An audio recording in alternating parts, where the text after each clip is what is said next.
ધોરણ 8 chapter number 7 ઘન અને ઘનમૂળ. આપણે જે રીતે વર્ગ અને વર્ગમૂળ શીખ્યા તેવી જ રીતે ઘન અને ઘનમૂળ આપણે અહીંયા શીખવાનું છે. વર્ગ અને વર્ગમૂળમાં આપણે શું કરતા હતા, કોઈ પણ સંખ્યા આપી હોય એનો 2 વખત ગુણાકાર કરતા હતા. હવે આની અંદર ઘનની અંદર આપણે શું કરવાનું છે, કોઈ પણ સંખ્યાનો ઘન શોધવા માટે તો એકની એક સંખ્યાનો 3 વખત ગુણાકાર કરવાથી મળતી સંખ્યા પૂર્ણ ઘન સંખ્યા હોય. બરાબર, એકની એક સંખ્યાનો આપણે કેટલી વખત ગુણાકાર કરવાનો છે, 3 વખત, અને 3 વખત ગુણાકાર એનો ઘન મળે છે. હવે એની અંદર ઉદાહરણ તરીકે અહીંયા આપ્યું છે આપણે કે 2 ગુણ્યા 2 ગુણ્યા 2 ગુણ્યા 2 એટલે 2 નો કેટલી વખત ગુણાકાર કર્યો છે, 3 વખત ગુણાકાર કર્યો છે. 3 વખત ગુણાકાર કરતાં આપણને શું મળે છે, 8 મળે છે. તો 2 નો ઘન કેટલો થશે, 8. 3 ગુણ્યા 3 ગુણ્યા 3, 3 નો 3 વખત આપણે ગુણાકાર કરીએ તો આપણને કેટલા મળે છે, 27. તો 3 નો ઘન કેટલો થશે, 27. પૂર્ણ ઘન સંખ્યાઓ અસંખ્ય છે. પૂર્ણ ઘન સંખ્યાઓ કેવી છે, અસંખ્ય છે. હવે આપણે કોઈ બી પૂર્ણ ઘન સંખ્યા એટલે કોઈ પણ સંખ્યાનો ઘન કરીએ એટલે આપણને એનો 3 વખત ગુણાકાર કરીએ એટલે એનો આપણે ઘન તો મળવાનો જ છે. એટલે પૂર્ણ ઘન સંખ્યાઓ કેવી હશે, અસંખ્ય હશે. બીજું છે ઘનમૂળ. તો આપેલી સંખ્યા જે સંખ્યાનો ઘન કે તે સંખ્યાનો આપેલી સંખ્યાનું ઘનમૂળ કહેવામાં આવે છે. શું કીધું છે કે આપેલી સંખ્યા જે સંખ્યાનો ઘન છે તે સંખ્યાને આપેલી સંખ્યાનું ઘનમૂળ કહેવામાં આવે છે. ઘનમૂળ દર્શાવવા માટે આપણે આ રીતે અંડરરૂટ કરીને એની અંદર આ રીતે ઘન બતાવવાનું છે. બરાબર, આવી રીતે રૂટ કરીને એમાં ઘન બતાવવાનું છે. સંકેતનો ઉપયોગ કરવામાં આવે છે. ઉદાહરણ તરીકે આપણે 8નો ઘન કરવો હોય તો આપણે શું કરીશું, આવી રીતે રૂટ કરીને એમાં ઘન લખીશું અને એની અંદર 8 લખીશું. તો 8નું ઘનમૂળ કેટલું થશે, 2. તે જ પ્રમાણે છે 27. તો 27નું કેટલું થશે, 3. 8નું ઘનમૂળ 2 અને 27નું ઘનમૂળ 3. કોઈ પણ એકી સંખ્યાનો ઘન એકી સંખ્યા જ મળે છે અને બેકી સંખ્યાનો ઘન બેકી સંખ્યા જ મળે છે. હવે જો આપણે અહીંયા 2નો ઘન કર્યો તો આપણને કેટલા મળ્યા, 8. 8 કેવી સંખ્યા છે, બેકી સંખ્યા.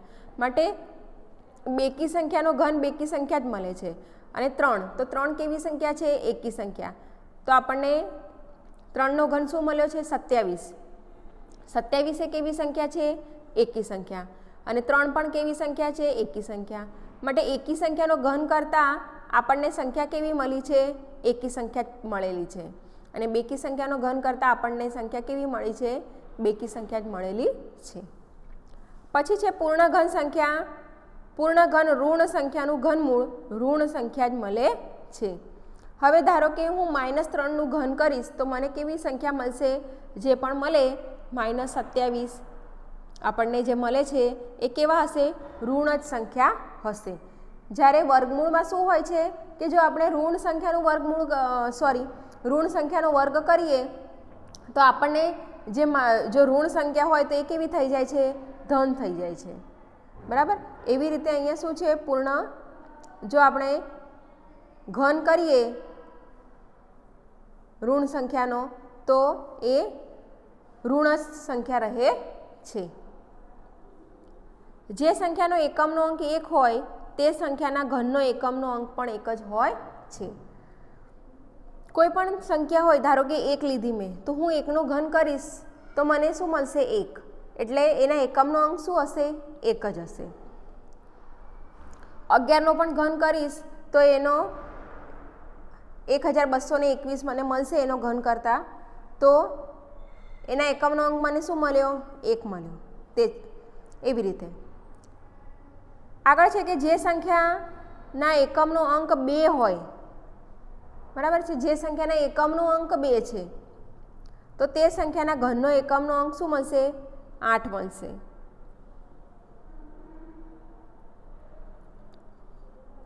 અહીંયા આપણે જોઈ શકીએ કે આપણે 2 એક જ અંક છે અને એને જ આપણે એકમનો અંક ગણી લઈએ તો એનો ઘન આપણને કેટલો મળશે, 8 મળે છે. એટલે એના એકમનો અંક મને શું મળ્યો, 8. આગળ જોઈએ આપણે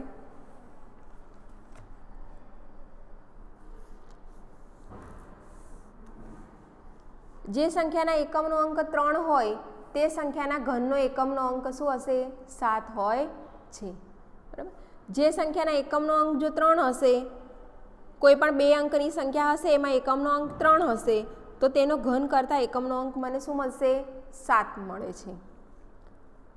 જે સંખ્યાના એકમનો અંક 4 હોય તે સંખ્યાના ઘનનો એકમનો અંક શું હશે? 4 હશે. આ વસ્તુ આપણે યાદ રાખવાની છે, કેમ કે જો આપણને ઓરલી પૂછાય કોઈ પણ એની અંદર કે કોઈ સંખ્યા આપી હોય અને કીધું હોય કે એટલે ગણતરી કર્યા વગર જ જવાબ આપો કે આનો એકમનો અંક શું હશે, તો આપણે આ જો આપણને યાદ હોય તો આપણે સરળતાથી કહી શકીએ છીએ કે એનો એકમનો અંક આ સંખ્યા હશે. પછી છે કે જે સંખ્યાના એકમનો અંક 5 હોય તે સંખ્યાના ઘનનો એકમનો અંક કેટલો હશે? 5 હશે.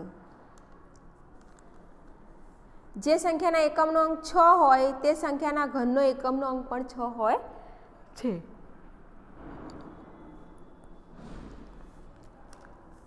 આગળ છે કે જે સંખ્યાના એકમનો અંક 7 હશે તે સંખ્યાના એકમનો અંક 3 હશે.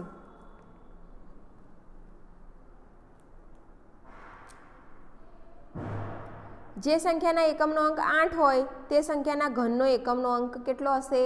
2 હશે. આ ઊંધું થયું, બરાબર છે. જે સંખ્યાના એકમનો અંક 2 હોય તો તે સંખ્યાનો ઘન કરતાં એકમનો અંક આપણને 8 મળે, તેવી રીતે જે સંખ્યાના એકમનો અંક 8 હોય તે સંખ્યાના ઘનનો એકમનો અંક કરતાં આપણને 2 મળે છે.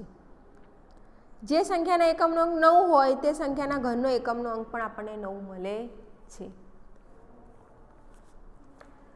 જે સંખ્યાનો એકમનો અંક 0 હોય તે સંખ્યાના ઘનના છેલ્લા 3 અંક પણ કેવા હશે? 0 હશે, બરાબર, 0 હોય છે. હવે આગળ વૈજ્ઞાનિક છે હાર્ડી રામાનુજન, બરાબર. તો હાર્ડી રામાનુજન સંખ્યા એ આપણે અહીંયા શીખવાનું છે. હાર્ડી રામાનુજન નામના ગણિતશાસ્ત્રીએ જે આપણને માહિતી આપી છે એમાં શું કીધેલું છે કે એને આપણે હાર્ડી રામાનુજન સંખ્યા તરીકે ઓળખીશું અને એમાં શું કહેવામાં આવ્યું છે એ આપણે અહીંયા જોઈશું. આ રસપ્રદ સંખ્યા એવી છે કે જેને 2 ઘન સંખ્યાઓના સરવાળા રૂપે દર્શાવી શકાય છે. હવે એમાં શું છે? ઉદાહરણ આપ્યું છે આપણને 1729. હવે 1729 જે છે એને આપણે 2 રીતે લખી શકીએ છીએ, પણ એ આપણે 2 રીતે એ પ્રમાણે લખવાનું છે કે જે પહેલી સંખ્યા છે એનો ઘન કરતાં આપણને ઉપર જે સંખ્યા આપણે લીધી છે એ મળે, અને બીજું પણ એવી રીતે લખવાનું છે. હું 1729ના એવા 2 ભાગ પાડ્યા છે મેં, 1728 વત્તા 1, એટલે 1728 વત્તા 1 કરીશ તો મને શું મળશે? 1729. તો હવે 1728 જે છે એ કોનો ઘન છે? તો 12નો ઘન છે, અને 1 જે છે એ 1નો ઘન છે. હવે હું 1729ને આ રીતે પણ બતાવી શકીશ, 1000 વત્તા 729, તો મને શું મળશે? 1729. તો 1000 કોનો ઘન છે? તો 10નો ઘન છે, અને 729 કોનો છે? તો 9નો ઘન છે. આ પ્રમાણે હાર્ડી રામાનુજન સંખ્યાને આપણે ઓળખી શકીએ છીએ. હવે આગળ આપણે જઈશું સ્વાધ્યાય 7.1 ઉપર. સ્વાધ્યાય 7.1ની અંદર આપણને પૂછવામાં આવ્યું છે કે નીચેમાંથી કઈ સંખ્યા પૂર્ણ ઘન નથી, એ આપણે અહીંયા બતાવવાનું છે. હવે એ શોધવા માટે આપણે પહેલાં શું કરીશું? અવિભાજ્ય અવયવની રીતે આના અવયવ પાડીશું. 216ના અવિભાજ્યની રીતે અવયવ પાડીએ તો આ રીતે 216 લખવાના છે. પછી આપણે જે રીતે શીખ્યા એવી રીતે પહેલાં પણ 2 વડે આને ભાગ ચલાવીશું. 216ને સૌથી પહેલાં 2 વડે ભાગ ચલાવીશું એટલે 2 એકા 2, ભાગના ચાલે ને 0, અને 2 અઠ્ઠા 16. ફરી 2 વડે ભાગ ચાલશે, 2 પંચા 10 અને 2 ચોક 8. ફરી 2 વડે ભાગ ચલાવીશું, 2 દુ 4 ને 2 સિત્તા 14. હવે 2 વડે ભાગ નહીં ચાલે, હવે 3 વડે ભાગ ચલાવીશું. 3 નવા 27, 3 તરી 9 અને 3 એકા 3। તો 216 અવયવ શું પડશે? 3 વખત 2નો ગુણાકાર 2 ગુણ્યા 2 ગુણ્યા 2 ગુણ્યા 3 વખત 3નો ગુણાકાર 3 ગુણ્યા 3 ગુણ્યા 3।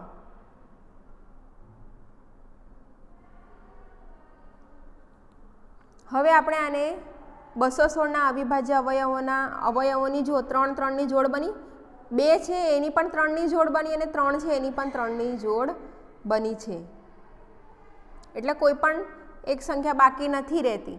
તો આને આપણે આવી રીતે લખી શકીએ 2નો ઘન ગુણ્યા 3નો ઘન। માટે 216 એક એવી સંખ્યા છે પૂર્ણ ઘન સંખ્યા છે।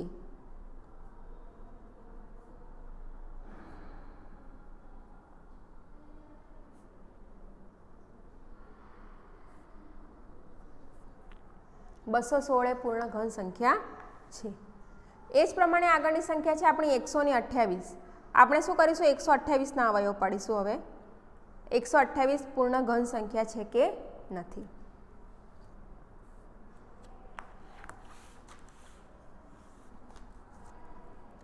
એના માટે 128 ને સૌથી પહેલાં 2 વડે ભાગ ચલાવીશું। 2 છંગ 12, 2 ચોક 8, 2 તરી 6, 2 દુ 4, 2 16 દુ 32 થશે, 2 અઠ્ઠા 16, 2 ચોક 8, 2 દુ 4 અને 2 એકા 2। હવે આમાં જો 2 ગુણ્યા 2 ગુણ્યા 2 એટલે આ 3 જોડ બની, આ 3 જોડ બની 2 2ની, પણ આ એક જોડ કેવી છે? બનતી નથી। એટલા માટે 128 એ કેવી? પૂર્ણ ઘન સંખ્યા નથી। આપણે અહીંયા લખીશું 228 બરાબર 2 ગુણ્યા 2 ગુણ્યા 2 ગુણ્યા 2 ગુણ્યા 2 ગુણ્યા 2 ગુણ્યા 1 2 બાકી રહી જાય છે ને, 3 3 અને આ 1 2 બાકી છે। હવે આની અંદર જુઓ, આ 2ની 3 જોડ બની છે એટલે 2નો ઘન થશે, પછી આ 2ની પણ 3 જોડ બની એટલે 2નો ઘન થશે, અને આ જે 1 2 છે એ બાકી રહી જાય છે, માટે જોડ બનતી નથી। એક જે સંખ્યા છે એની જોડ બનતી નથી, માટે 128 એ પૂર્ણ ઘન સંખ્યા નથી।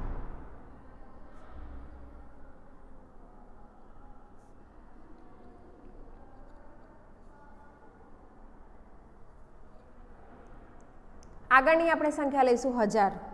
1000 1000ના આપણે અવયવ પાડીશું। સૌથી પહેલાં 2 વડે ભાગ ચલાવીશું। 2 પંચા 10, ઉપર કેટલા ઝીરો આવશે? 2 ઝીરો।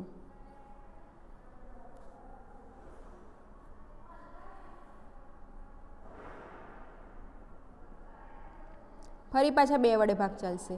2 દુ 4 થશે અને 1 વધશે 10 એટલે 2 પંચા 10 એટલે કેટલા આવશે? 250। ફરી 2 વડે ભાગ ચલાવીશું। 2 એકા 2, 2 દુ 4, 2 પંચા 10। હવે 2 વડે ભાગ નહીં ચાલે, હવે 5 વડે ચાલશે। 5 દુ 10, પાછું 25, પછી પાછા ફરી વખત 25 અને 5 એકા 5। હવે આની અંદર જો 3 3ની જોડ બની જાય છે, માટે 1000 કેવા છે? પૂર્ણ ઘન સંખ્યા છે। હવે આપણે લખીશું અહીંયા માટે 1000 બરાબર 2 ગુણ્યા 2 ગુણ્યા 2 ગુણ્યા 5 ગુણ્યા 5 ગુણ્યા 5, 2નો ઘન ગુણ્યા 5નો ઘન, માટે અહીંયા દરેકની જોડ બની જાય છે।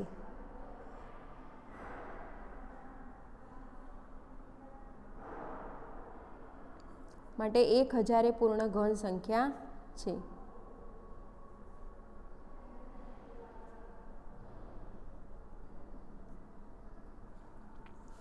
આગળ છે 100। 100ના આપણે અવયવ પાડીશું। 2 પંચા 10 એટલે 0, 2 વડે ફરી વખત ભાગ ચાલશે। 2 દુ 4 થશે, 2 પંચા 10, હવે 5 વડે ભાગ ચાલશે। તો હવે જો અહીંયા બંનેની 2 2ની જોડ બની છે, બરાબર છે? બંને સંખ્યાની 2 2ની જોડ બની છે, એટલા માટે આ પૂર્ણ ઘન સંખ્યા હશે છે જ નહીં। 2 ગુણ્યા 2 ગુણ્યા 5 ગુણ્યા 5, અહીં 2 અને 5ની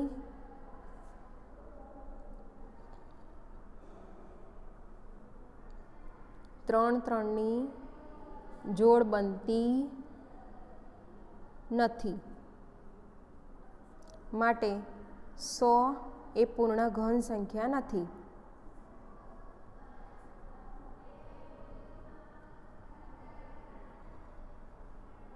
આ પૂર્ણ ઘન સંખ્યા નથી.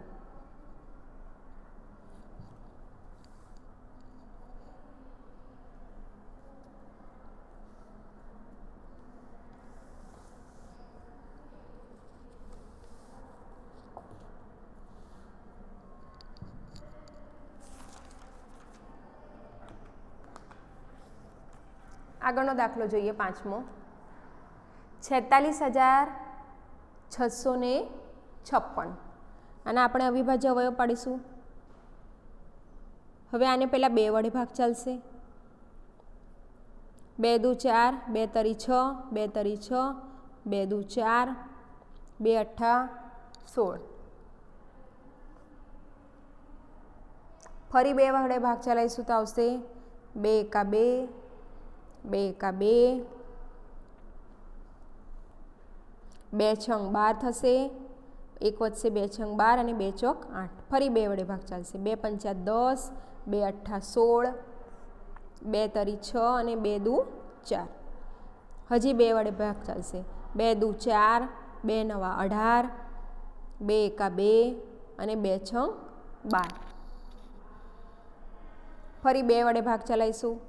2 એકા 2, 2 ચોક 8, 2 પંચા 10 અને 2 અઠ્ઠા 16.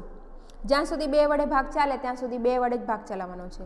2 સિત્તા 14, 2 દુ 4, 2 નવા 18. હવે 2 વડે ભાગ ચાલશે નહીં. હવે 3 વડે ભાગ ચાલશે તો 3 વડે ચલાવીશું. 3 દુ 6, 3 ચોક 12 અને 3 તરી 9. ફરી 3 વડે. 3 અઠ્ઠા 24 ને 3 એકા 3. ફરી 3 વડે ભાગ ચાલશે. 3 દુ 6, 3 સિત્તા 21, 3 નવા 27, 3 તરી 9 અને 3 એકા 3. હવે આમાં 2ની પણ જોડ બને છે અને 3ની પણ 3 વખતની જોડ બને છે. માટે આ સંખ્યા કેવી છે? પૂર્ણ ઘન સંખ્યા છે. અહીંયા આપણે લખીશું 46,656 કેટલી વખત? 3 વખત. 2 વખત જે છે ને એ 3 2નો ગુણાકાર 2 ગુણ્યા 2 ગુણ્યા 2 એટલે આ એક જોડ થઈ. પછી 2 ગુણ્યા 2 ગુણ્યા 2 આ એક જોડ બની ગઈ. ફરી હવે 3 વડે. 3 ગુણ્યા 3 ગુણ્યા 3. ફરી પાછું 3 ગુણ્યા 3 ગુણ્યા 3. એટલે આ રીતે બધી સંખ્યાની જોડ બની જાય છે. 2નો ઘન ગુણ્યા 2નો ઘન ગુણ્યા 3નો ઘન ગુણ્યા 3નો ઘન. માટે આપેલ સંખ્યા કેવી છે? પૂર્ણ ઘન સંખ્યા છે. માટે આપેલ સંખ્યા પૂર્ણ ઘન સંખ્યા છે.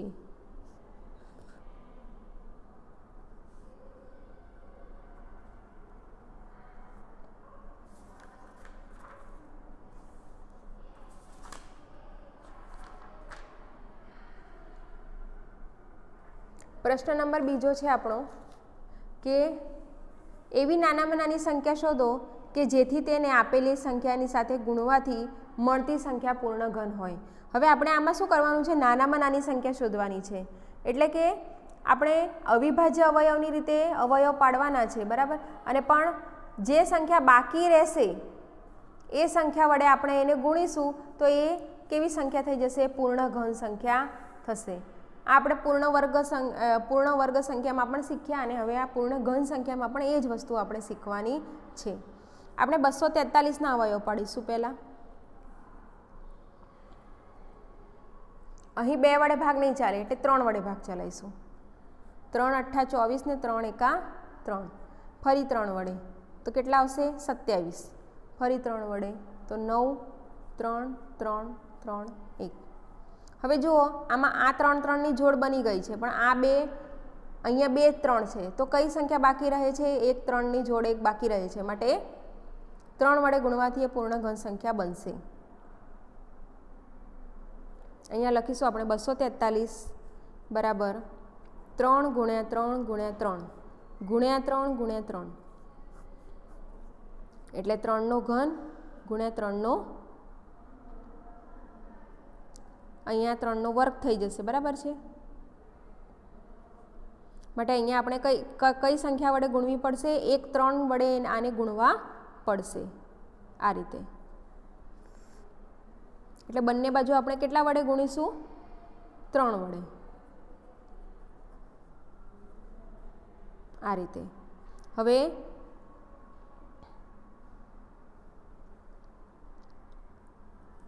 લખવાનું છે અહીં 3 ગુણ્યા 3ની જોડ બનતી નથી, માટે બંને બાજુ 3 વડે ગુણતા. હવે આને 3 વડે ગુણીશું તો આપણને મળશે 729 બરાબર 3 ગુણ્યા 3 ગુણ્યા 3 ગુણ્યા 3 ગુણ્યા 3 ગુણ્યા 3 એટલે શું થઈ જશે? 3નો ઘન ગુણ્યા 3નો ઘન. માટે આપેલ સંખ્યાને નાનામાં નાની સંખ્યા 3 વડે ગુણતા તે પૂર્ણ ઘન થાય છે, પૂર્ણ ઘન સંખ્યા બને છે.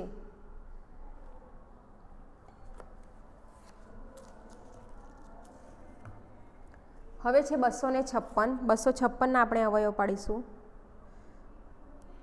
2 એકા 2, 2 દુ 4, 2 અઠ્ઠા 16, 2 છંગ 12, 2 ચોક 8, 2 તરી 6, 2 દુ 4, 2 એટલે 16 આવશે, 16 દુ 32, 2 અઠ્ઠા 16, 2 ચોક 8, 2 દુ 4 ને 2 એકા 2. હવે માટે 256 બરાબર 2 ગુણ્યા 2 ગુણ્યા 2 આ જોડ બની ગઈ છે, ગુણ્યા 2 ગુણ્યા 2 ગુણ્યા 2 હજી 2 વખત 2 ગુણ્યા 2 ગુણ્યા 2 આ જોડ બની, ગુણ્યા 2 ગુણ્યા 2 આ જોડ બનતી નથી. લખવાનું છે અહીં 2 ગુણ્યા 2ની જોડ બનતી નથી, માટે બંને બાજુ 2 વડે ગુણતા. 256 ગુણ્યા 2 બરાબર 2 ગુણ્યા 2 ગુણ્યા 2 ગુણ્યા 2 ગુણ્યા 2 ગુણ્યા 2 ગુણ્યા 2 ગુણ્યા 2 ગુણ્યા 2 256 ગુણ્યા 2 કરીશું તો આપણને મળશે 512 બરાબર 2નો ઘન ગુણ્યા 2નો ઘન ગુણ્યા 2નો ઘન. માટે આપેલ સંખ્યાને નાનામાં નાની સંખ્યા 2 વડે ગુણતા તે પૂર્ણ ઘન સંખ્યા બને છે.